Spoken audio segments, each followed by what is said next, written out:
카프카의 변신의 주인공으로 등장하는 그레고르 잠자는 영업사원으로 일하는 청년입니다.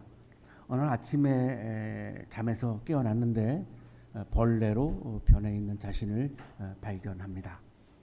이 작품의 첫 문장입니다. 그레고르 잠자는 어느 날 아침 불안한 꿈에서 깨어났을 때 자신이 잠자리 속에서 한 마리 흉측한 해충으로 변해 있음을 발견했다. 엄마는 아들의 변한 모습을 보고 졸도하고 아버지는 지팡이로 잠자를 후려 갈기고 그리고 방에다가 가두고 사과를 던졌는데 그게 등에 맞아서 등에서 피가 흐릅니다. 물론 회사도 나갈 수 없었습니다. 카프카는 이 작품을 통해서 기이한 현상을 우리에게 말하고 있는 것이 아니고 오늘을 살고 있는 우리들의 실존을 압축적으로 요약을 해서 이야기해 주고 있습니다. 우리가 내가 가지고 있는 역할, 기능을 상실했을 때는 아무도 주목하지 않는 벌레처럼, 아무도 존중하지 않는 벌레처럼, 아무도 이름을 불러주지 않는 벌레처럼 우리 인간도 사회적인 역할과 기능을 상실했을 때는 벌레 같은 존재로 전락하며 살아가고 있음을 우리들에게 이야기하고 있습니다. 역할이 없으면, 기능이 없으면 쓸모없는 존재라고 하는 것이 맞을까요? 내가 역할을 하지 못하면, 어떤 내가 탁월한 기능이 없으면 소중한 존재가 그러면 아닌 건가요? 이런 질문을 카프카는 던지고 있습니다. 내가 어떤 뛰어난 기능을 가지고 있을 때는, 역할을 가지고 있을 때는 많은 사람들이 그 직책을 가지고 나를 불러줍니다. 그러나 기능이 없을 때, 역할이 없을 때 직책보다 먼저 존재한 것은 나의 이름입니다. 태어날 때부터 나에게는 이름이 있었습니다. 직책은 훨씬 그 이후에 주어진 이름입니다. 직책을 가지고 있을 때는 많은 사람들이 그 직책을 불러주지만 기능과 역할을 상실했을 때에는 본래부터 존재했던 나의 이름을, 나의 존재를 아무도 불러주지 않는다는 것입니다. 결국 그 존재는 벌레 같은 존재로 추락할 수밖에 없다는 것입니다. 이것이 과연 맞는 것인가? 이거를 카프카는 부조리라고 말하고 있는 것입니다. 그렇다면 나의 이름의 가치는 무엇입니까? 나의 직책 말고 그러면 나의 본래 내가 태어날 때부터 지녔던 나의 이름의 그러면 가치는 어떤 가치를 지니는 것인가? 나의 존재는 어떤 가치를 지니고 있는 것인가?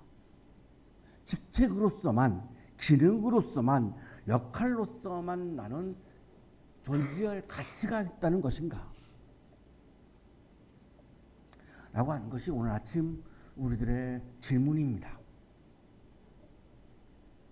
이러한 질문 앞에 서 있는 우리들을 향해서 오늘 이사야 49장은 우리들에게 말씀을 선포해 주십니다. 주님께서 이미 모태에서부터 나를 부르셨고 내 어머니의 태 속에서부터 내 이름을 기억하셨다라고 하는 말씀으로 오늘 본문은 시작합니다. 이 말씀을 선포하고 있는 분은 예언자 이사야입니다. 이사야는 하나님의 말씀을 전하는 하나님의 종입니다. 이 하나님의 말씀을 전하고 있는 것이 이사야의 역할이고 기능입니다. 직책이기도 합니다. 네, 놀랍게도 오늘 본문을 이사야 예언자는 이렇게 시작합니다. 주님께서 이미 모태에서부터 나를 부르셨고 내 어머니의 태 속에서부터 내 이름을 기억하셨다. 아직 역할을 한 것이 없습니다. 아직 직책도 주어지지 않았습니다. 어떤 공로도 없습니다. 어떤 성과도 없습니다. 그런데 하나님께서는 이사야를 모태에서부터 부르셨고 어머니의 태 속에서부터 이사야의 이름을 기억하십니다. 이것이 인간을 향한 하나님의 마음입니다. 인간을 대하는 하나님의 방식입니다. 그런데 우리는 어떤가요? 역할과 기능이 없으면, 성과가 없으면, 공로가 없으면 벌레 같은 취급을 하며 살아가고 있다라고 하는 것이 카프카의 고발입니다. 과연 우리는 내 옆에서 같이 살고 있는 이 존재의 이름을 직책과 관계없이, 역할과 관계없이, 성과와 관계없이, 공로와 관계없이 그 이름을 존경하고 존중하며 그 이름을 부르면서 살고 있는가? 이것이 카프카가 던지는 질문이고, 그 질문에 대한 이사야 예언자의 대답은 나는 역할이 없을 때, 직책이 없을 때, 공로가 없을 때, 성과가 없을 때에도 하나님은 내 이름을 불러주셨다라고 선포하고 있습니다. 사람들은 우리의 성과는 존중합니다. 내가 어떤 성과를 이뤘을 때는 존경까지도 합니다. 그러나 우리의 이름 자체를, 우리의 존재 자체를 존중해 주지 않습니다. 이것이 연민과 환대가 사라진 우리들의 현실입니다. 어떻게 같은 인간이, 인간으로서 같은 인간을 어떻게 환대하지 못하고, 연민의 마음을 갖지 못하고 공격하고, 그레고리 잠자의 아버지가 사과를 던져서 등에 상처를 낸 것처럼 어떻게 같은 동족인 인간을 공격을 통해서 상처를 주고 방에 감금하고, 방에 감금한 것은 죄수들이 들어가는 방입니다. 우리는 서로가 서로를 죄수 취급을 하면서 살아가고 있지 않습니까? 그러나 하나님께서는 우리들의 이름을 불러주십니다. 우리의 존재 자체를 귀하게 여기십니다. 성과가 있든 없든, 직책이 있든 없든 상관하지 않고 내 존재 자체를, 이름 자체를 귀하게 여기십니다. 너희 섬들아, 내가 하는 말을 들어라. 너희 먼 곳에 사는 민족들아, 귀를 기울여라. 주님께서 이미 모태에서부터 나를 부르셨고 내 어머니의 태 속에서부터 내 이름을 기억하셨다. 이것이 인간을 향한 하나님의 마음입니다. 이사야 예언자를 향한 마음뿐만 아니라 모든 인간을 대하는 하나님의 마음입니다. 하나님의 종으로서의 이사야의 정체성은 성취나 성공이나 업적에서 나오지 않았습니다. 이사야가 하나님이 종이 된 것은 그의 업적을 통해서 이루어진 사건이 아니라 모태에서부터 하나님의 종으로 불림을 받았고, 그래서 인간의 사명은 인간의 성과 이전에 하나님의 기억과 선택에서 비롯되는 사건입니다. 여기서 중요한 것은 부르심의 시간성입니다. 부르심은 우리가 준비된 다음에, 성과를 확인한 다음에, 성과를 증명한 이유가 아닙니다. 우리가 어떤 일을 하기 위해서 훈련받기 전에, 준비하기 전에 하나님은 이미 나를 선택하셔서 하나님의 종으로 부르셨고, 또한 세우셨고, 또한 사용하고 계십니다. 하나님의 기억이 나의 정체성의 근거입니다. 내가 가지고 있는 기능이나 내가 가지고 있는 장점이나 내가 가지고 있는 특기가 나의 존재의 근거가 아니고, 하나님께서 내 이름을 기억해 주시는 것이 나의 존재의 근거라는 것입니다. 그런데 하나님께서는 내 입을 날카로운 칼처럼 만드셔서 나를 주님의 손 그늘에 숨기셨다. 나를 날카로운 화살로 만드셔서 주님의 화살통에 감추셨다. 내 이름을 부르시고 내 이름을 선택하신 하나님께서는 나를 곧바로 세상에 드러내지 않으셨다는 것입니다. 칼처럼 만드셔서 숨기시고 화살처럼 만드셔서 화살통에 감추셨다는 것입니다. 왜 그럴까요? 보호하시고 있습니다. 은폐하고 있습니다. 하나님이 선택하신 존재는, 하나님의 종은, 하나님이 불러서 세우신 하나님의 일을 하는 사람들은 곧바로 성과를 드러내는 것이 아니라는 것입니다. 하나님은 그 존재를 숨기신다는 겁니다. 왜 숨기실까요? 결정적인 순간에 그 칼날을 사용하기 위한 것입니다. 결정적인 순간에 그 화살을 날리기 위한 것입니다. 하나님의 때가 있기 때문입니다. 인간의 때와 하나님의 때는 다릅니다. 우리는 조급하게 하나님을 신뢰하지 못하고 조급하게 성급하게 서두릅니다. 열매를 서두릅니다. 성과를 서두릅니다. 그러나 하나님은 태연하게 우리의 칼을 숨기시고 화살인 우리를 감추신다는 것입니다. 그냥 막 드러내가지고는 결정적인 순간에 그거를 사용할 수가 없기 때문입니다. 칼집에 넣어서 화살통에 넣어서 하나님께서 준비하시고 우리를 연마하신다는 것입니다. 칼을 연마해야, 화살을 연마해야 날카롭게 그 칼을 사용할 수가 있고 날카롭게 그 화살을 사용할 수 있습니다. 무딘 칼은, 무딘 화살은 아무 소용이 없습니다. 그것은 하루아침에 이루어지지 않습니다. 오랜 기간 동안 하나님은 우리를 칼집에 넣어서 화살통에 넣어서 준비시키시고 우리를 연마하신다는 겁니다. 우리 청년들이 지금 당장 내 앞에 성과가 없다고, 열매가 없다고, 그렇게 내가 스펙을 쌓는데 최선을 다하고 실력을 쌓는데 최선을 다했는데 나에게 왜 열매가 없습니까? 나에게 왜 결과가 없습니까? 절망하죠. 하나님은 여러분을 칼집에 넣으셔서 화살통에 넣으셔서 지금도 연마하고 계십니다. 결정적인 순간에 사용하시기 위해서입니다. 아직 꺼내지 않으신 겁니다. 하나님의 사역이 언제나 공개적인 성공이나 즉각적인 결과로 나타나지 않습니다. 지금 현재 드러난 것이 전부가 아닙니다. 지금 드러난 현실이 진리가 아닙니다. 하나님께서 우리를 사용하시기 위한 하나의 과정일 뿐입니다. 그 하나님의 과정, 하나님의 시간을 우리가 보지 못하기 때문에 우리는 성급하게 성과를 내려고 초조하고 불안해하며 살아갑니다. 너무나 많은 청년들이 이런 상황에서 우울증을 앓습니다.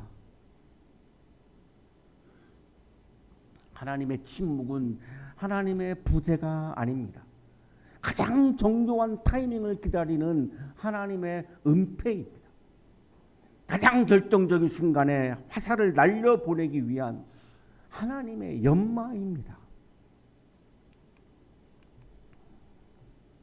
놀랍게도 이사야는 열심히 하나님의 말씀을 선포했지만 결과가 없었습니다. 성과가 없었습니다. 엄청나게 많은 사람들이 이사야에게 몰려와서 하나님의 말씀을 들었나요? 그렇지 않습니다. 아무런 성과가 없었습니다. 나라는 망했습니다. 백성들은 하나님의 말씀에 귀를 기울이지 않았습니다. 이사야를 미워했습니다. 증오했습니다. 싫어했습니다. 인기는 전혀 없었습니다. 무슨 성과가 있었습니까? 아무런 성과가 없었습니다. 이사야가 뭘 잘했습니까? 특기도 없었습니다. 재능도 없었습니다. 결국 이사야도 절망합니다. 나의 생각에는 내가 한 것이 모두 헛수고 같았고 쓸모없고 허무한 일에 내 힘을 허비한 것 같았다. 우리 청년들이 내쉬는 한숨과 비슷합니다. 내가 이렇게 노력했는데 지금 나에게서 벌어지고 있는 것은 아무런 결과도 없고 성과도 없고 하나님의 말씀이 파괴력도 없고 하나님의 말씀이 세상을 변화시키지도 못하고 내가 그동안 무엇을 한 것인가 라고 하는 절망과 허무감에 사로잡혀 있습니다. 이사야는 탄식하고 있습니다. 구약주석가 차준희 교수는 이 장면을 이렇게 설명해 줍니다. 하나님의 영광을 드러내기 위해 열심히 살고 최선을 다했지만 결과가 없다는 것입니다. 결과 없음 앞에서, 성과 없음 앞에서, 열매 없음 앞에서 실망하고 한탄하고 있습니다. 우리 청년들의 모습과 비슷합니다. 자, 그러나 이사야의 언자는 여기서 하나님의 신뢰를 포기하지 않습니다. 결정적으로 주님께서 나를 올바로 심판하여 주셨으며 주님께서 나를 올바로 판단하여 주셨으며 주님께서 나를 올바로 평가하여 주셨으며 이런 의미입니다. 사람들은 나에게 열매가 없다고 성과가 없다고 나를 벌레 취급하고 있지만 하나님께서는 나를 그렇게 대하지 않으신다는 것입니다. 인간의 평가와 하나님의 평가는 다르다는 것입니다. 사람들은 나를 향해서 실패라고 보고 있지만 이사야를 향해서 이사야의 사역을 실패의 사역이라고 보고 있지만 하나님의 눈에는 다를 것이라고 하는 확신이 있었습니다. 이것이 예언자 이사야가 지니고 있었던 영성 믿음입니다. 이게 기독교 믿음입니다. 이것이 기독교 영성입니다. 하나님의 종은 괴로웠지만 성과가 없음 앞에서 왜 괴롭지 않았겠습니까? 사람들이 자기의 말에 주목하지 않을 때 왜 괴롭지 않았겠습니까? 그러나 패배감에 젖지 않았습니다. 하나님을 신뢰했기 때문입니다. 인간의 시선으로부터 하나님의 시선으로 눈길이 옮겨가고 있는 장면입니다. 성공 중심의 신앙에서 신실함 중심의 신앙으로 옮겨가고 있는 장면입니다. 우리는 성공을 하기 위해서 신앙생활하는 것이 아닙니다. 오늘도 하나님 앞에서 이웃들 앞에서 내가 인간답게 하나님의 자녀답게 하나님의 형상답게 아름답게 살고 하나님 보시기에 좋은 모습으로 신실하게 살아가기 위해서 어떠한 유혹이 와도 굴하지 않고 어떤 질시가 와도 굴하지 않고 어떤 평가가 와도 굴하지 않고 꿋꿋하게 말씀을 붙잡고 내가 말씀 안에서 신실하게 살아가는 것, 이것이 신앙생활입니다. 성공하기 위해서는 내가 책상에 앉아서 노력해야 되고 실험실에 앉아서 실험을 해야 하는 겁니다. 그것이 성공하는 길입니다. 신앙생활은 성공을 위한 게 아닙니다. 내가 한 인간으로서 내 이름을 존중하고 남들은 내 이름을 존중하지 않을 때 내 자신은 내 이름을 존중하며 오늘도 말씀 안에서 신실하게 한 발자국 한 발자국 살아가는 것, 이것이 신앙생활의 본질입니다. 이사야 예언자는 지금 이거를 우리들에게 보여주고 있습니다. 이사야 예언자의 확신은 하나님께서는 나의 성과를 판단하시지 않으냐 하신다. 내가 오늘도 말씀을 정직하게 전하고 있는가? 내가 오늘도 정직하게 성실하게 신실하게 하나님의 사역을 하고 있는가를 보시는 하나님임을 이사야 예언자는 확신하고 있는 것입니다. 이것이 실패 앞에서도 패배감에 빠지지 않았던 이유입니다. 그러한 이사야 예언자를 하나님께서 보셨습니다. 그래서 이사야 예언자는 주님의 귀한 종이 되었다고 고백합니다. 주님은 나의 힘이 되신다고 고백합니다. 실패했지만 나는 여전히 하나님의 귀한 종이라고 고백합니다. 성과가 없지만 나는 하나님의 소중한 종이요 존재임을 고백합니다. 이것이 신앙입니다. 그때 하나님께서는 이 하나님의 종인, 하나님을 신뢰하는 신실한 종인 이사야에게 새로운 사명을 주십니다. 놀라운 사명입니다. 내가 너를 문민족의 빛으로 삼았다. 성과가 없는 사람인데, 열매가 없는 사람인데 더 큰 사역을 주십니다. 이스라엘에게만 국한되는 예언자가 아니고 이제는 문민족의 빛으로 삼았다. 모든 전 세계인들을 위한 하나님의 종으로 선택하시고 그 일을 맡기십니다. 이사야의 실패는 실패로 보였지만 하나님의 시선에서는 더 큰 구원의 계획 안에 있었던 현실이었다는 것을 우리가 알 수 있는 부분입니다. 우리 인간의 판단으로는 실패라고 보지만 하나님 입장에서는 더 큰 구원의 계획을 이루어 가시기 위한 현실이었다라고 하는 것입니다. 하나님께서는 좌절을 통해 사명을 축소하시지 않고 오히려 확장하고 있습니다. 우리 청년들이 현재 열매가 없는 것은, 성과가 없는 것은 더 큰 사건을 위한 하나님의 연마임이 드러나고 있는 것입니다. 주연절은 어둠 속에 숨겨져 있던 빛이 온 세상을 향해서 터져나오는 절기입니다. 하나님께서는 이스라엘이라고 하는 작은 울타리를 넘어서 문민족의 빛으로 이사야를 하나님의 종으로 세우고 있습니다. 우리의 실패가 끝이 아닌 이유는 하나님께서는 실패의 파편들을 모아서 더 큰 구원의 모자이크를 만드는 분이기 때문입니다. 우리 청년 여러분이 이제까지 했던 실패들을 하나님께서는 하나하나 소중하게 모으셔서 더 큰 구원의 모자이크를 만드신다는 것입니다. 폴 칼라리티는 미국의 신경외과 의사입니다. 미국 최고의 의사 중 한 분입니다. 신경외과 부분에서 최수 논문을 썼고 굉장히 그 연구 성과를 인정받아서 여러 대학에서 초청을 했습니다. 스탠포드 모교인 의대 병원에 가서 연구를 계속합니다. 많은 사람들이 기대를 많이 했고 총망받는 의사입니다. 존경받는 의사입니다. 36살에 말기 폐암 선고를 받습니다. 죽음을 앞두고서도 스탠퍼드 대학병원에서 레지던트 과정을 다 마무리합니다. 그리고 그 암과 싸우면서 숨결이 바람들 때라고 하는 책을 집필합니다. 숨결은 내 안에 있는 숨이고 바람은 전 세계 안에 있는 숨입니다. 죽어가는 상황에서 그는 자신의 숨결을 확장하는 것을 확신하고 기대합니다. 그리고 이 책을 썼습니다.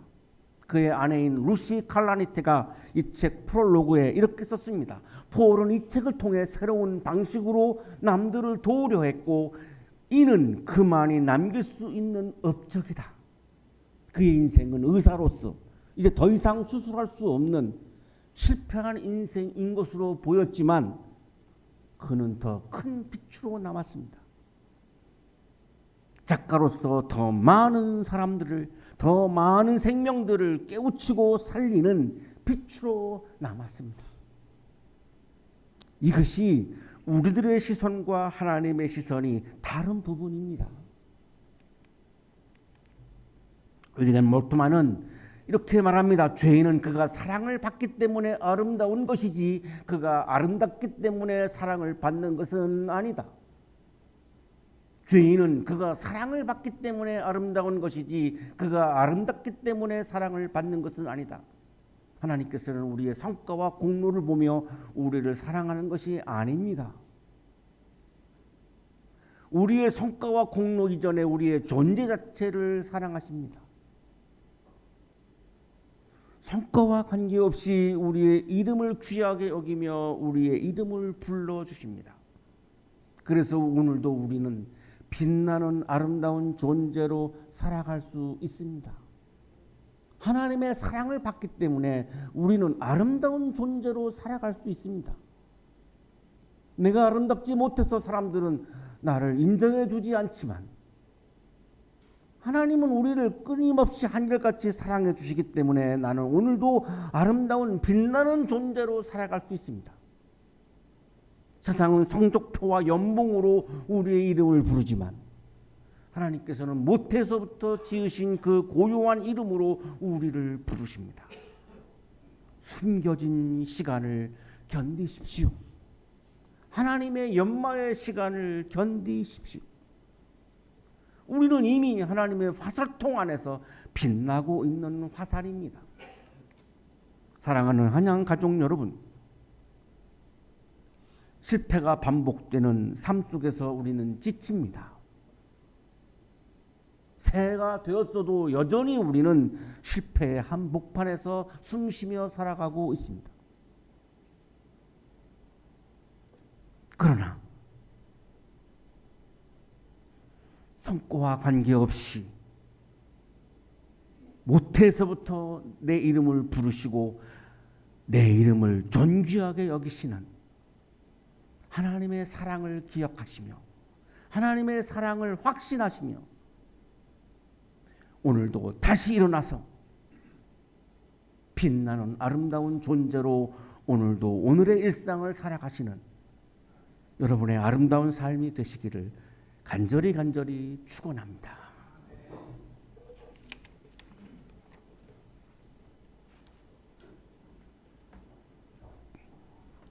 하나님, 우리가 아무도 알아주지 않는 길을 걷고 있을 때 주님께서 우리 이름을 기억하신다는 말씀을 다시 듣게 하소서. 숨겨진 시간 속에서도 주님께서 우리를 연단하고 계심을 믿게 하시고 우리의 결과가 아니라 신실함을 받으시는 하나님의 시선을 신뢰하게 하소서. 우리 안에 숨겨진 부르심을 빛으로 드러내시며 우리의 삶을 이 시대의 작은 빛으로 사용하시는 예수 그리스도의 이름으로 기도하옵나이다.